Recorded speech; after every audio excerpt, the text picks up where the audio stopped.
सनातन के रक्षक हैं, सनातन। और सनातन का मतलब क्या होता है? निरंतर। आज भी वैसा ही और कल भी वैसा ही और पूर्व में भी ऐसा ही था, क्योंकि सनातन के जो ध्वजवाहक हैं वो स्वयं महादेव हैं। कौन? महादेव, भगवान राम कृष्ण ध्वजवाहक। उनसे भी पहले सनातन धर्म था, लेकिन वो वाहक है, ध्वजा को उठाने वाले। जैसे पार्टी होते हैं ना, कांग्रेस पार्टी, बीजेपी पार्टी है, कम्युनिस्ट, बहुजन समाज पार्टी, तो उनके ध्वज होते हैं, उनके ध्वजों पर चिन्ह होते हैं। किसी पे फूल बना होगा तो किसी पे हाथ बना होगा, किसी पे साइकिल तो किसी पे हाथी ना। ऐसे ही हमारे जो सनातन धर्म है उसकी ध्वजा पर वृषभ बना हुआ है। क्या? वृषभ, बैल। और जो बैल है ना उसको शास्त्र धर्म कहते हैं। वृषो ही भगवान धर्म। शिव महापुराण में लिखा है कि स्वयं नंदी ही धर्म थे। और धर्म के ऊपर कौन विद्यमान होते हैं? मेरे महादेव, मेरे भगवान शंकर बैल के ऊपर बैठते। इसलिए भगवान का एक नाम क्या है? वृषभध्वज। बोलिए वृषभध्वज भगवान की जय। ओम नमः पार्वती पतये हर हर महादेव। और वृषभध्वज के हम वाहक कैसे हुए? बोले घर में एक एक गाय पालनी है, हाँ, तब जाकर के हम वृषभध्वज को हम भी उसके फिर वाहक हो जाएंगे ना। पर आजकल तो गाय पालने को कोई तैयार ही नहीं है। कतिपय जगह देखने को मिलता है गाय पालने को। दूध तो अच्छा चाहिए, बढ़िया दूध देना भैया। जब दूध किसी के यहाँ गौ नहीं होती है ना तो दूध मूल्य पर लेकर के आते हैं कि भैया 1 किलो दूध या 2 किलो दूध हमें चाहिए, तो पानी तो मिलाएंगे भैया, क्योंकि मेहनत कर रहे हैं ना, तो पानी मिला दिया, ये तो पानी दूध देते हैं हमें। हाँ, तो दूध बढ़िया, दूध तो बढ़िया चाहिए, लेकिन गाय नहीं चाहिए, गाय नहीं पालनी। इसलिए क्या, यदि आप सनातन के ध्वजवाहक बनना चाहते हैं तो आपको गाय पालनी चाहिए, गाय, गौ, बैल पालना चाहिए, बैल। और तो और जो शतपथ ब्राह्मण है, शतपथ ब्राह्मण में कहा है कि कत्तमः प्रजापति ही। प्रजापति कौन है? प्रजापति समझते हो आप? जैसे दक्ष है, ऐसे ही पूछ रहा है, बोले कत्तमः प्रजापति, प्रजापति कौन है? तो उत्तर दिया शतपथ ब्राह्मण ने, बोले पशु रीति, पशु ही प्रजापालक है, इसलिए वही प्रजापति है। देखिए गौ मैया हमें क्या करती है? दूध देती है, और उसी दूध को पी करके हम युवावस्था को प्राप्त करते हैं। जो बैल होता है वो क्या करता है? वो हल लगाता है।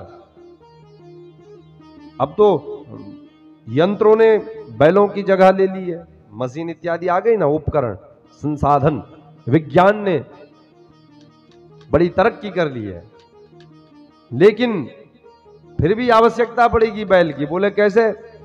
उनका गोबर चाहिए, गोबर।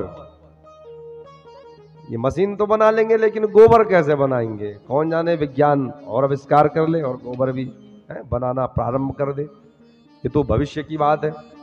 लेकिन वर्तमान में गोबर तो चाहिए ही चाहिए, गाय का, बैल का गोबर। और यदि मशीनों से हल भी लगा देना तो गोबर डाल करके बड़ी बढ़िया सुंदर फसल तैयार होगी, जिसे हम जैविक फसल कहते हैं, जैविक। इसलिए क्या, पशु रीति ही प्रजापति ही, पशु ही प्रजापति है, क्योंकि ये प्रजा का पालन करते हैं। आप जितने भी देखिए, भेड़ हो गई तो उनसे हमें ऊन प्राप्त होती है, बकरी हो गई तो बकरी से भी कुछ ना कुछ किसी को प्राप्त होता होगा, दूध देती है। और तो और जब मलेरिया नाम की बीमारी होती है ना तो प्लेटलेट्स घटते हैं और उसमें बकरी का दूध चाहिए। हाँ, बकरी का दूध यदि पिएंगे तो जल्दी से जल्दी रोग ठीक हो जाता है, इसलिए वो भी पालक है। ऊंट पालक है, हाथी पालक है, जितने भी पशु हैं यही प्रजापति हैं, शतपथ ब्राह्मण कहता है। लेकिन हम हिंसा करते हैं पशुओं के प्रति, क्या करते हैं? हिंसा। और हमारा शास्त्र कहता है कि ये प्रजापति होने के कारण हमें इनके साथ अहिंसा वाला बर्ताव करना चाहिए, व्यवहार करना चाहिए, लेकिन हम हिंसात्मक व्यवहार इन पशुओं के साथ करते हैं। मनुष्यों को पालने वाला अन्न ये पशु हमें प्रदान करते हैं, लेकिन हम उनके साथ व्यवहार, अच्छा व्यवहार नहीं करते, इनके साथ दुर्व्यवहार करते हैं। इसलिए जब हम अपने घर में एक गाय पालना प्रारंभ कर देना तो समझिए कि आप भी सनातन के ध्वजवाहक हो गए हैं। क्या? जो अपने घर में गाय पालेगा वही सनातन धर्म का ध्वजवाहक कहलाएगा। जैसे मेरे महादेव हैं, जैसे मेरे कृष्ण हैं, जैसे मेरे राम जी हैं। आजकल देखते हैं घर में कुत्ते रखने का बड़ा शौक है सबको, लेकिन हमारे उपनिषद कहते हैं, हमारे शास्त्र कहते हैं, और स्कंद पुराण में तो खास करके लिखा है कि जो व्यक्ति अपने घर में कुत्ता पालता है ना, उसके घर का अन्न पितर नहीं ग्रहण करते हैं। पितर उसके घर का अन्न नहीं करते हैं ग्रहण। वो पशु है, उसको भोजन दीजिए, मना नहीं है, क्योंकि हमारे सनातन धर्म ने कहा है कि जो आपके घर में पहली रोटी बने वो गाय की होनी चाहिए, और जो अंतिम रोटी बने वो कुत्ते की होनी चाहिए। लेकिन कुत्ते को पालना नहीं है। क्या? पालना नहीं है, उससे प्रेम करना है, उसको रोटी खिलानी है, लेकिन छोड़ देना है। बांधे हैं कुत्ते घर में।